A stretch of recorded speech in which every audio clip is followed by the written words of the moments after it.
One big tip for strength is to get on a program. Stop assuming that you can just go into a gym and do whatever and that you're going to get these amazing muscle building, muscle protein synthesis results. Get a program created by a coach or someone certified in the industry and follow that program. The things that matter never end, right? Our marriages, our parenting, our exercise lives never ends. So the sooner you can organize that side of your life, treat your exercise life systematically as you would treat your parenting choices, as you would treat your professional journey, the sooner you will see results.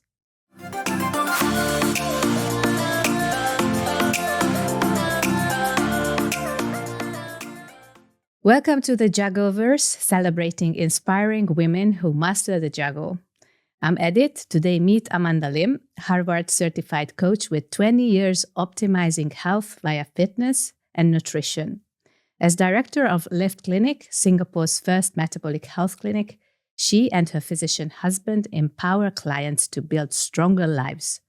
Mom of 3, co-host of the 40s Formula podcast, and author of upcoming Motherhood Rebuilt, Amanda shows how muscle, metabolism, and smart habits lighten the load for high-achieving women.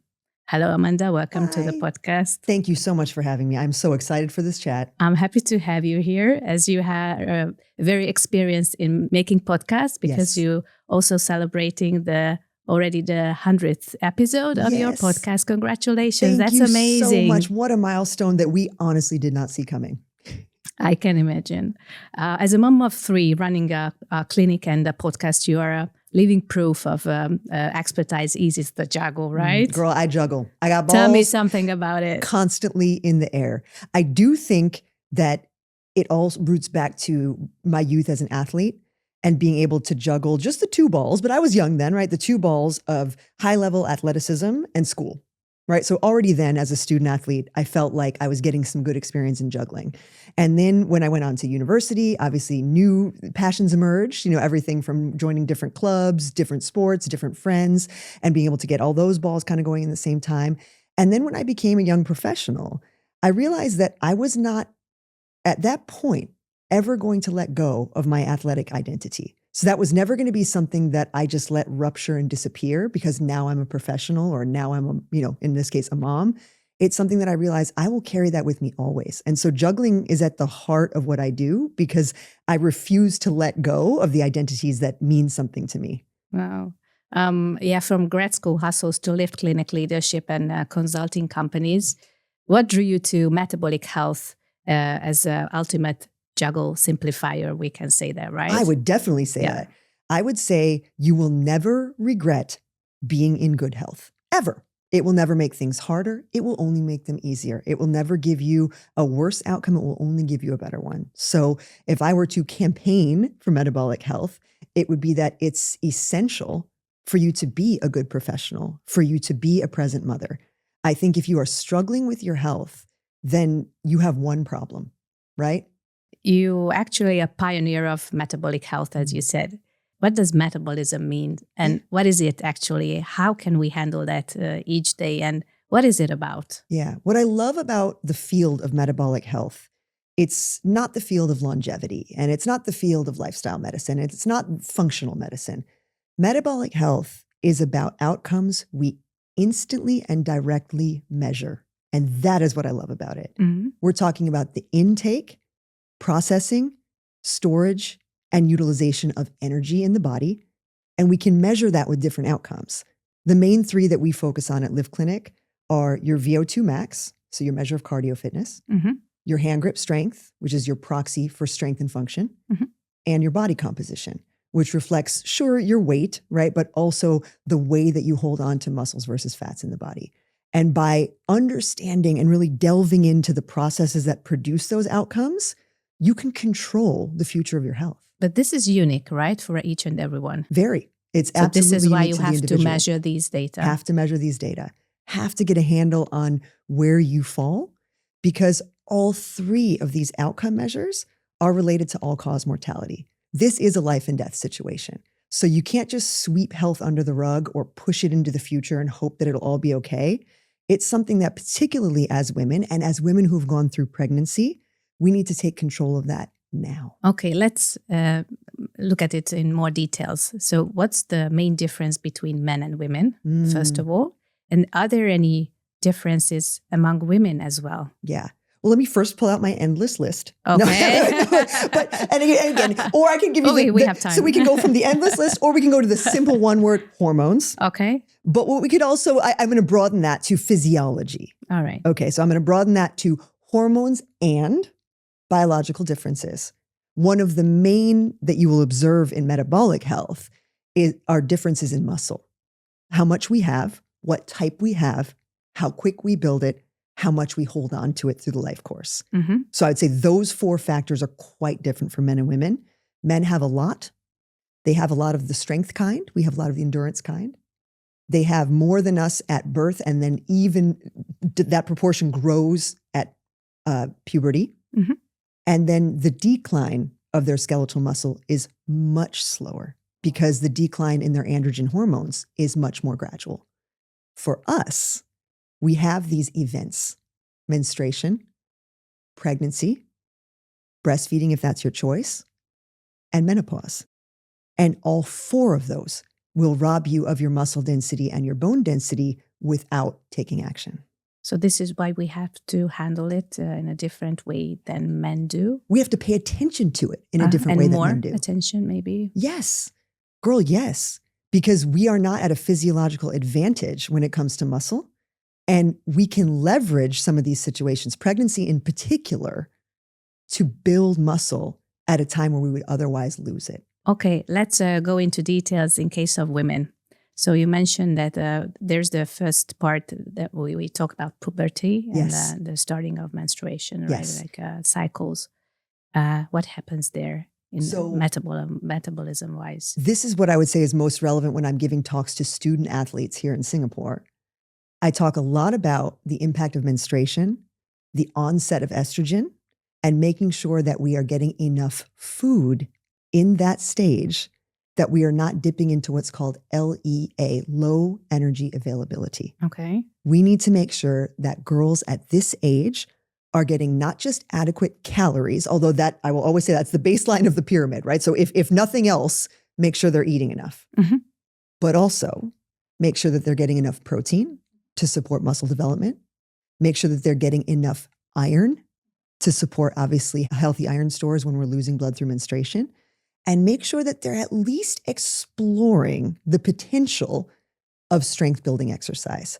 I'm not saying you got to get every single girl at 13-ish into the weight room, but what I am saying is this is the time for a conversation at minimum with your daughters, with your students that you might work with, about the importance of their muscle mass long-term.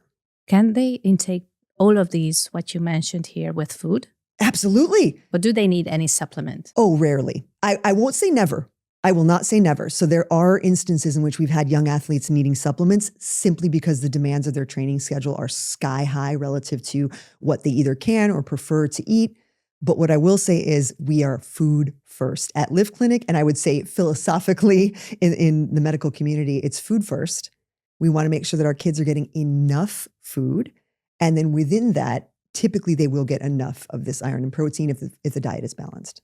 Okay, let's go to the next stage, which is actually before getting pregnant and pregnancy. Yeah. What about that stage? Preconception, what we know is this, right? Fertility favors metabolic health. So women who have favorable body compositions do tend to do better on their fertility journeys. I want to be crystal clear, though, that being healthy is not the only determinant of fertility. So I don't want women hearing this as, let's strive for maximal muscle mass, minimum body fat on this journey to fertility. That's not what I'm talking about, because we also don't want to go too low on our estrogenic fat. But would you say that this is the majority that counts in that sense? I would say a balanced, healthy lifestyle is going to be your most supportive path to fertility. And that sounds so simplistic. I know, almost like a Pollyanna. But what I will say is we are talking then about some of these lifestyle medicine elements as well. So this is where I would say I broaden the net past metabolic health into things like sleep, stress management, resilience, and social connections.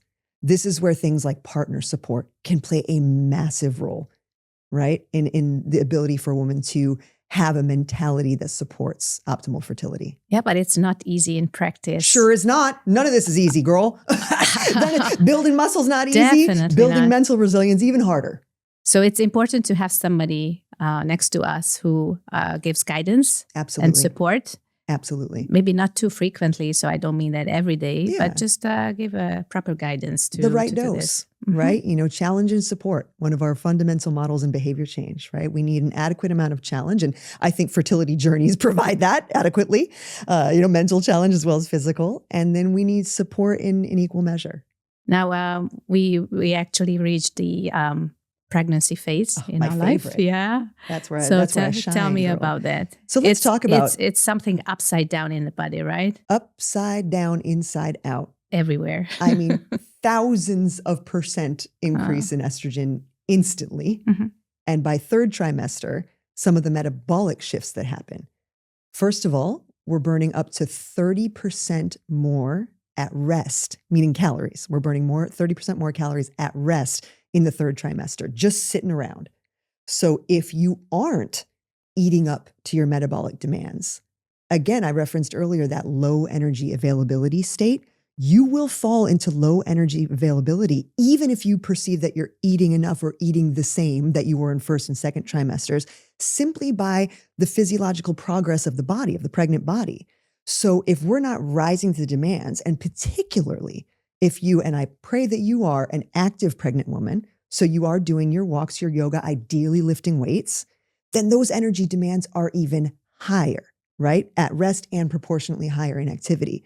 So what we're seeing in that LEA and that low energy availability state is your body taking from your muscles and bones. It is not taking from that baby. Your body will do everything to prioritize the baby's development. It. So where will it take? From you. Yeah. Mm. And indirectly, or should I say directly, but eventually, from your future health outcomes. Osteoporosis is not a surprise when we've underfueled in pregnancy, when we've undertrained in pregnancy. It's the first crack in the system. And if we wedge that with low energy, not training, being sedentary, that crack will only widen as we approach perimenopause and menopause. Yeah, you said that this is the first crack in our life. Pregnancy, second, especially. Again, but menopause is like the opening crack. All right. Menstruation is like the first little crack, right? But this is really the one where we drive the wedge. Yeah, exactly.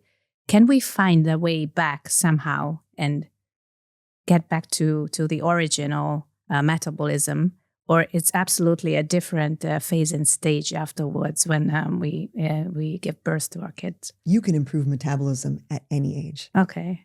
My Good news, 76-year-old mother, who is diagnosed osteopenic, luckily not osteoporotic yet, she is weight training. She is gaining muscle mass. She's documenting that journey using, facts and data. So it is absolutely possible at any age.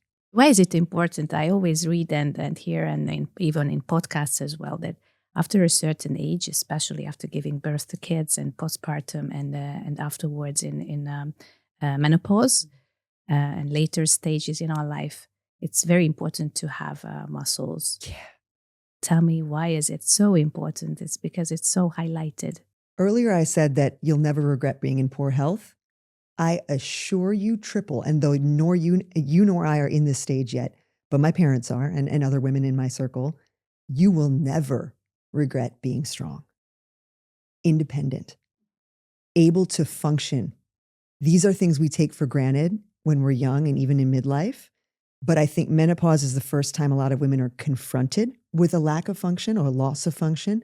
Pregnancy to some extent, postpartum, right? This is when we might develop stress incontinence, for example, or we might have a diastasis recti where our abdominals separate and we don't have that feeling of control and security in the core anymore. I think that if you take those clues as writing on the wall for what your muscles do for you on a daily basis, right? We think of muscles like muscles, but we have to think of the pelvic floor, the muscularity there that literally keeps us from peeing and pooping our pants. I mean, these are essential muscular functions, and they don't come from just doing Kegels. They come from strong glute development, from transverse abdominis engagement through pregnancy. These are the things that women are not getting enough of or enough information and direction to do. so that when they get to that stage, they're over-medicalized. Oh, you have a prolapse. Yeah, well, you do, but did you know it was preventable? But is nutrition as important as building muscles in this age and phase? 50-50? Great question. I would say 70-30 in the favor of resistance training. Okay. Yeah, Wow. so nutrition playing a super strong part. So it changes after a while, no? Because you told me that, for example, in puberty, yes, the most important thing is nutrition. Sure, any stage of growth. So any stage of growth. So I will say that, in puberty when women are still growing, girls are becoming women and still growing. And in pregnancy where you're growing a life, I would say in those particular phases, food is really, really important. Okay, so having enough to eat is making sure that you're supporting your growth trajectory of you or the baby, depending on the stage, to its maximal degree. What I will then say, though, is what we know about MPS, which is muscle protein synthesis, or just muscle growing. What we know about that is that the input, the resistance training, the actual stress on the muscle is more important, more significant in the proportion of MPS that you get than simply the protein-focused diet alone. But the protein-focused diet is important. Yeah, it's important. Yeah, you mentioned that the in adolescents' life, actually supplements are not really essential. Right. But later on, should we take some supplements as well? Because you mentioned that nutrition just is not as important than in the earlier phase of our life. Yeah. What I'd say about supplementation is always assess, don't guess. So find out before you start any supplement regimen if you are deficient. And if so, where you are deficient. And furthermore, how much you are deficient. And how do you know that? A blood test, girl. Oh, okay. Simple, straightforward. Okay. We should all be getting blood work if it's within your resources. And here in Singapore, blood work can be procured quite low cost, especially for citizens in PR, but also for expats who have insurance. What I would say is get your blood work annually, especially over 40. So I would say 40 is kind of that make or break. If we want to extend it a bit, 35 to 45 is a critical decade in women's health. This is where, again, some of those cracks that started to weave in at menstruation and obviously widened in pregnancy, potentially breastfeeding. Then at 35 is when we start to see a little bit more writing on the wall. We start to have shifts in potentially the first thing that a lot of women notice, our waistline. Okay. We might have shifts in our sleep. These are clues. They're not independent silos. They're all part of the map that will lead you to your future health outcomes. That's what you can observe. And I encourage you to do that. But what you can never observe is what's happening inside, right? You can never infer what your LDL cholesterol might be. You got to test it. You can never imagine what your ferritin levels are. You need to know. And so I would say, again, annual blood work is a must for women over 40. And if you're even more proactive over 35. And that blood work has to include not just your lipid and protein and glucose metabolism, which is your baseline, right? But also things like your sex hormones. Okay. Also things like your micronutrients, iron, B12, vitamin D. You got to be able to look at the picture of health inside and outside. And that's what I love about metabolic health, is that we have these fitness and strength and body composition markers that are the path to solving what's going on in our blood work. So these are the things we can do and act on. And this is the knowledge that informs it. So you are saying that there's no kind of magic supplement that is really essential after 40? I'll give you one. Okay, tell me. Creatine. Really? Creatine monohydrate. Wow. Creatine. What does that do? Is one of the safest, most effective, most studied supplements in history for helping produce muscle protein synthesis. What it does is it draws water into the muscle, which might not sound so exciting. But that increases the contractile power of the muscle, extends the time to fatigue for that muscle. So in theory, obviously could extend, your training inputs. And there's more research to show now that higher dose creatine, particularly in women and particularly in women who follow a plant-forward diet, can help stave off cognitive decline. Wow. This is as close to a miracle supplement as we're going to get for now in terms of safety, availability, low cost, efficacy.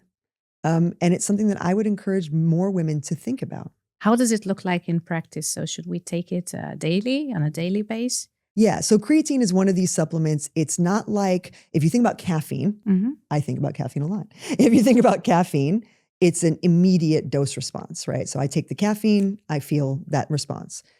Creatine is more of a top level response, meaning you want to keep your supply topped up. So it is a daily supplement taken at any time in the day. It's time in, it's not like, again, like caffeine where you got to fire right before you want to be on, right? No, you can take creatine morning, noon, or night. All that it does is make sure that you don't go into a deficiency, right, of this thing that your body naturally produces. And then you have those benefits afforded to you by making sure that your stores don't fall too low. So this is similar to iron. This is similar to B12, where you just don't want to go under into deficiency rather than you want to go to this like supernatural level, right? Okay. If I start taking creatine today, when will I feel the symptoms first? You may not I feel it ever. Really? Like meaning like you might not, it's again, unlike caffeine where but you mentioned feel, that it's there's some effect on cognitive. So think of it as well, staving off decline. So meaning what you would feel is not declining, right? What you would feel in theory, right? And again, that link is just up and coming. Okay. So we don't have like as much evidence for that as we do for the muscle benefits, but take it for the muscle benefits alone. Absolutely worth your time to have more muscle protein synthesis. Think of it as making the most of your strength training hours in the gym. We are all pressed for time in the Juggleverse. Yeah. What is something we can do to make the most of it, to get the most output for the input? Creatine supplementation. That's it. How does it create energy and resilience to handle chaos effortlessly? What I love about strength training and what I've loved about athletics, so I can make this about sports, but I can make it about strength training now, is the fact that you get little wins every single day. You get to look at your little spreadsheet and say, yesterday I was lifting 50 and today I'm lifting 52. And you get evidence immediately. And that does the brain good. The human brain likes rewards, right? Rewards incentivize us to continue. And what's a hard sell about strength training, what I struggle with in all of my metabolic health work, is convincing women of the long game, convincing women to put in the work when the results are long-term, eventual, gradual, and incremental. This is a hard sell, girl. We love quick fixes. We love 30-day detoxes. We love 12-week shreds. What we don't love even so fasting much, sometimes. And again, fasting if it's a tool to get somewhere in a shorter period of time, right? But what the body loves is the slow, the gradual, the incremental, the 100 grams a week loss of body fat, right? That eventually results in a lean body, but not immediately. And what we're seeing now with the advent of some of these weight loss drugs, which, by the way, we prescribe and use daily at Live Clinic. So this is not a bash on those drugs. But what we are seeing in those drugs done a certain way is a sudden drop in weight that unfortunately typically contains a sudden drop in muscle. So in the pursuit of the fast and the speedy and the quick, we're losing the tissue that makes us metabolically powerful. And that is a danger. Once we're off these drugs. In what ways is it a danger? Yeah, so diseases that follow muscle loss include sarcopenia, osteopenia, and osteoporosis. So those two things are directly related. And even suggestion that women with lower muscle mass do suffer higher rates of dementia. So losing our muscles is no joke. It's no joke on paper. It's no joke in real life. Again, back to the peeing your pants example after pregnancy. Losing muscular function is embarrassing. It affords us less control over healthy aging. It limits us from doing the things that we want to do. And if there's one thing that I will not accept as a woman in her 40s, looking forward to a life with my kids, is having to admit that I can't because of something that was fully in my control. How do you see what's the most difficult for women to start this kind of life and pay more attention to metabolism and healthy nutrition? So what's the click? You want to know the real talk? Yeah. That's blocking women from these outcomes? Yeah. Diet culture? Really? Telling women to be lighter, smaller, shrink away, be tiny. That is a massive limiter. And that's something that I see in my generation of women that I hope and have in small doses been seeing is different for the younger generation. Unfortunately now, we do have skinny talk. We do have Ozempic face. We have all these. That's what I wanted to ask. Yeah, this is a very dangerous thing. Very dangerous. If you are a mother of a girl listening to this, and again, boys as well, absolutely. But what I will say is, unfortunately, the well is poisoned much earlier and much more for women. What you must do is help your daughter curate the images and the media that she immerses herself in. You got to be in that world with her. And you got to make sure that the women she is idolizing, emulating, trying to get toward are not women that promote anti-health practices. I know that's a big ask. Nothing I've said today is easy, by the way. But it's something that you cannot let your daughter get into too deeply. We know that these things are associated with depressive outcomes of anxiety, and of course, eating disorder behavior. And those are about the scariest three things I can imagine for my daughter, who's only 6 years old. Your daughters are 11. I know this is something on your mind.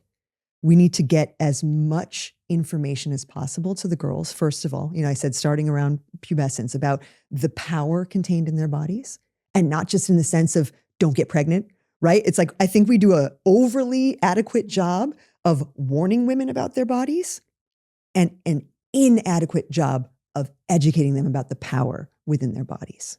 So you see that there's lack of education in the society, how we handle health itself. And maybe I also see that we want to reach the results instantly and immediately. The quick fix, girl. Yeah. The quick fix takes us down. I said diet culture, expectations. But it takes time, and it's a lifestyle. So you don't have to do it for a week or 2 weeks and a month. It should be really a lifestyle. So you have to change. You have to change. Do you remember this terrible quote of our generation, attributed to Kate Moss, the supermodel? Nothing tastes as good as skinny feels. That summarizes what I mentioned about the damage that diet culture has done. And unfortunately, that statement's popularity has kind of disallowed what I would argue as a similar statement, which is nothing feels as good as being strong. Nothing. Being powerful and strong in your physical body is the highest of highs. And that's the message that I want women to get at. Forget this skinny crap. Forget this bony look. That's never going to do you well. And in a lot of ways is going to do you a disservice. Are you either optimistic or pessimistic about the future? How will this whole metabolism, health, and nutrition will change in women's life? So optimistic. Really? Oh, good news. The most optimistic. I would say, if you know me, if you've worked with me, my clients are probably giggling. I am the relentless ray of sunshine along these journeys, right? I will see the silver lining in the darkest cloud. And what I think is, I see it in younger generations. I see it in my niece. She's 15, turning 16.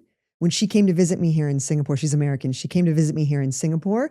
First thing she said was, "Can you show me how to bench press?" And I was like, of course. I mean, literally, I was like, get over your jet lag, girl. We're going to the Live Clinic.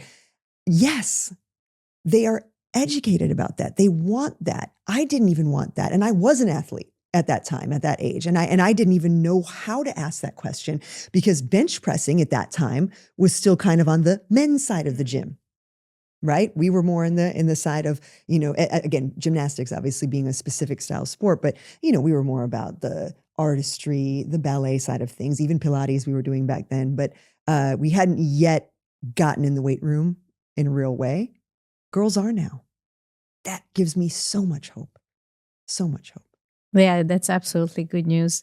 What are the top nutrition shifts for sustained energy without extra effort? This is going to sound like almost like like a catfish. Eating enough. But what? Enough. Does it matter? Oh, absolutely. It definitely matters. Okay, so let's start from the beginning. Yeah. So it definitely matters what we're eating, right? Like, we can't pull the wool over our eyes. There's all sorts of videos you can find on YouTube where it's like, I ate only Twinkies for 28 days and here's what happened, right? And the answer is always, my skin went broken out, my hair got thin. It's never a good outcome to eat a bunch of junk crap, right? So I would say, if we want to be specific about what to eat, I'm always talking about an whole foods first, unprocessed, limiting processed sugars, eliminating alcohol to the extent possible. So those 4 things I'm never not saying. Whole foods, unprocessed, limiting sugar, eliminating alcohol to the extent possible. So those 4 things I'm talking about for no matter what dietary practice you follow. Secondly, I'm talking about protein. I'm talking about 1.6 to 2.2 grams of protein per kilogram of your own body weight per day. Specific. Again, back to what I love about metabolic health, we can prescribe based on outcomes that are rooted in research. Can you intake it with food? Yes, girl. Is it possible? Holy cow, here I am, intaking with food. Wow. Now, I will say I supplement when I want to go to that higher end. I do supplement. So for example, I'll use a protein powder to make sure that I get like that last 20 grams to get me from 2 to 2.2 grams per kg. But whole foods are absolutely protein rich enough to get you what you need. There's no need to supplement unless, again, your lifestyle and environment demand it. Let's talk about your upcoming book, Motherhood Rebuilt. That's the title. Yep, that's the working title. How does a pregnancy and postpartum strength and nutrition rebuild habits that ease the juggle for years? Oh, if there is one time to hyper-focus on your own nutrition and fitness, it is in pregnancy. Because I will say postpartum makes it challenging because your focus immediately shifts to that beautiful new human in your life. And it should. We're programmed for that. So allow it. But pregnancy is when you can leverage a body that is anabolic, that is pulsing with muscle building hormones, if only you would lift. And back to what I said about resistance training being the main catalyst for muscle protein synthesis, this is the time where you put in half the effort to get double the results. And this is funny because when I'm talking to my majority audience, which is women 35 to 55, I often say, as you approach perimenopause, it seems like you're putting in twice the work for half the results, right? Pregnancy is the opposite. You have a physiological advantage, especially in the 2nd and 3rd trimesters, toward building muscle.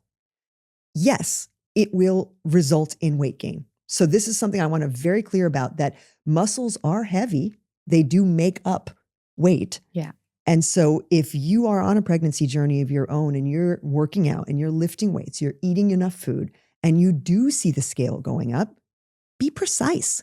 Find out what's actually going on in your body. I was obviously in a lab every day. That made it quite easy. I was able to monitor all 3 of my pregnancy journeys for fat, muscle, and overall weight gain. That distinction not only gave me such mental clarity about what my outcomes would be, but allowed me and my doctor to feel really confident about my process. And I think that because we don't separate muscle and fat when we're talking about weight, and because prenatal weight gain guidelines are just weight gain guidelines, they don't separate and differentiate muscle and fat, it's very easy to tip into the don't gain too much.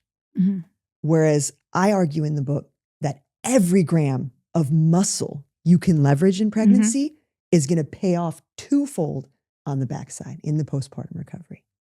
Why is this book a big breakthrough in your life? Because it's not an everyday thing that you can edit and write a book. Yeah, it is definitely not an everyday thing. Thank God, because this book gonna break me, girl. Okay, Yeah. I mean, if those authors listening out there, I'll tell you, this process of traditional publishing is not for the faint of heart. So thank goodness I got through my 3 pregnancies because I had this fantasy that I would write this book with my last pregnancy. Well, good thing I got over that quickly. But now I have the hindsight being 2020. Why is it important? Women have been fed a narrative that motherhood is martyrdom, that motherhood is fragility, that motherhood is a time you must be protected. And my book argues the opposite. Motherhood is when you step into yourself. You don't fall away from who you used to be. You assume a new role, this identity of mother, and it buttresses and bolsters all of your previous identities. I mentioned early in this interview that I've been an athlete my entire life. That identity is airtight. I didn't rupture and discard it when I became a mother. I found a way, though difficult, to synthesize those two parts of myself because I knew damn well I would not stop being an athlete simply because I was becoming a mother. I'm not going to let one trump the other, though they are of equal importance to me. And I think that guiding women on this path away from the assumption that you have to give up yourself, give up your strength, assume, again, all of these things that we hear, rest is best, only do yoga and walking, don't strain yourself, don't eat too much. Sleep enough. Sleep enough, girl. We are, everybody's on page with sleep enough. We definitely all need to be sleeping. But when we can whisk away some of those narratives with evidence that we finally have for the safety and efficacy of weightlifting and muscle acquisition in pregnancy, well then heck, we've unlocked an entire new approach to motherhood and matrescence that did not previously exist for us, our mothers, their mothers, but now we have. So let's get that message out there. So you are saying that this book helps actually mothers, because for a person who you're very conscious about your body, conscious about your food and all the intakes and a healthy life as well. But for a woman and for mothers who are not really familiar with this type of lifestyle, that might be a guidance and assistance. Absolutely. This book is guidance and assistance.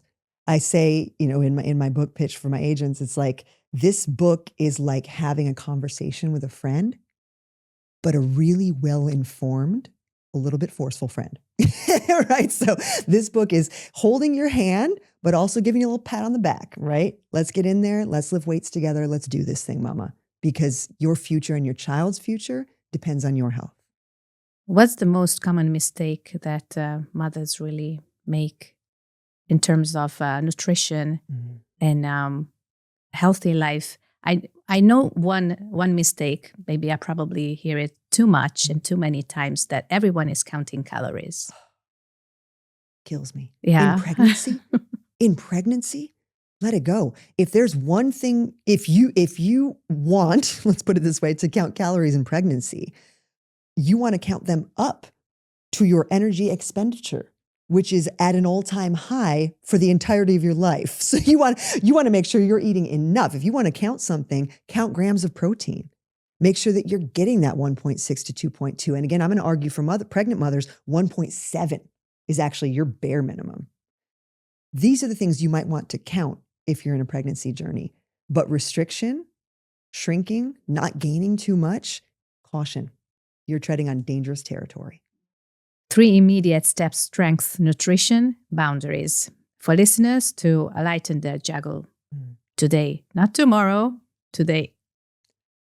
One big tip for strength is to get on a program.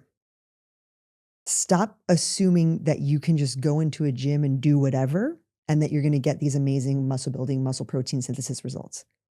Get a program created by a coach or someone certified in the industry and follow that program. That's my first bit of How long advice. is this program? Forever, girl. forever. Exercise never ends. Okay. The things that matter never end, right? Our marriages, our parenting, our exercise lives never ends. So the sooner you can organize that side of your life, treat your exercise life systematically as you would treat your parenting choices, as you would treat your professional journey, the sooner you will see results. Nutrition, other than eating enough, which again, I'm very ardent about, as you can hear, eat protein. Make sure that you're giving your body the building blocks that it needs, not only to develop muscles, but to prevent disease, to protect your health long-term. Invest in what we know affects those outcomes. And when it comes to boundaries, set them. No is a complete sentence. I used to be a default yes person, right? Because I thought that if I didn't say yes to everything, opportunities would pass me by. And I firmly believe now, as someone anchored in the Juggleverse with 16,000 balls in the air, that if I don't default to no, then all I will be doing is overspending on the most important currency I have, which is my energy. I protect my energy at all costs. I say yes to the things that matter and no to the things that don't. And that actually translates so well into my exercise life, my nutrition life as well, right? I say no to alcohol because I know that that will not move me toward my goals. I say no to extraneous levels of HIIT because that will exhaust me and not move me toward my goals. It's crystal clear when you have a direction that you're moving toward where you can shed. And I think the most successful people are those who have refined their no and may change their default away from the yes. When did you start saying no? About age 40. So girls do it earlier than 40? me. Okay, do it earlier than me. Everybody, I'll say really, truly when I had kids. I mean, I will say when I had my daughter in 2020, and now granted, it was a lot easier saying no back then because it was COVID times. So it's real easy to close doors, right? A lot of them were just locked anyway. But that was when, as a fitness professional, I was able to really reevaluate the number of hours I was spending in client training sessions. And I kept thinking to myself, my real value in this industry at this stage, right? Because I'm already 38, all right? So I ain't no spring chicken. It's like at 38, I'd been training since I was 20, meaning training others, since I was 24. I had 14 years of experience under my belt. It was time to move into a coaching, consulting, directorship role. But I was too busy in the trenches with all my clients, hour to hour to hour to hour, to have that pause. So what having my daughter and having COVID did for me was give me time to reevaluate where I spent my time and energy. I'm also interested in your opinion about something else, a topic which is very common nowadays, AI. How does AI affect your sector? Oh gosh. I mean, for me, AI has been a boon. I love it. Welcome AI. Thank you for your friendship.